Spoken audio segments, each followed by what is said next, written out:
City news वसा जनसेवेचा। लोणार येथील विरज धारातीर्थ तीर्थस्नानासाठी आणि पूजेसाठी खुले करा अशी मागणी पुरातत्व विभाग आणि जिल्हाधिकारी यांच्याकडे डॉक्टर गोपाल बशिरे यांनी केली आहे। लोणार येथील पवित्र धार तीर्थ गोमुख या गोमुखाची पूजा प्राचीन काळापासून हिंदू धर्मातील 10 धारकरी करतात।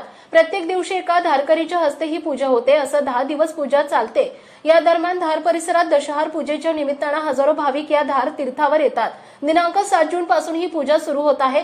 त्या अगोदर गोमुख हे तीर्थ स्नानासाठी आणि महापूजेसाठी खुले करण्यात यावे आणि किमान 1 महिना हे धार तीर्थ खुले ठेवावे असं निवेदन मान्य तहसीलदार यांच्या मार्फत जिल्हाधिकारी आणि अधीक्षक पुरातत्व विभाग नागपूर यांना देण्यात आलंय।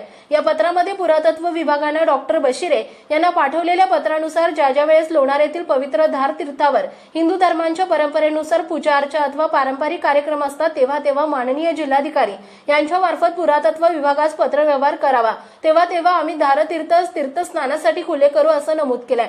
याकरिता डॉक्टर बशिरे यांनी 7 जून 2024 ते 30 जून 2024 पर्यंत धारतीर्थ हे तीर्थस्थळासाठी आणि दशहार पूजेसाठी खुले करण्यासाठी आदेश पारित करावे अशी मागणी करण्यात आली आहे। या प्रसंगी शिवसेना उभाटा जिल्हा संघटक डॉक्टर गोपाल बशिरे यांच्यासह शिवसेनेचे शहर प्रमुख गजानन जाधव, ज्येष्ठ शिवसैनिक सुधन अंभोरे, तालुका उपप्रमुख परमेश्वर दहातोंडे, कृषी उत्पन्न बाजार समिती संचालक तेजराव घायाळ, रामा मोरे, गणेश पाटे यांच्यासह मोठ्या संख्येने शिवसैनिक उपस्थित होते। City news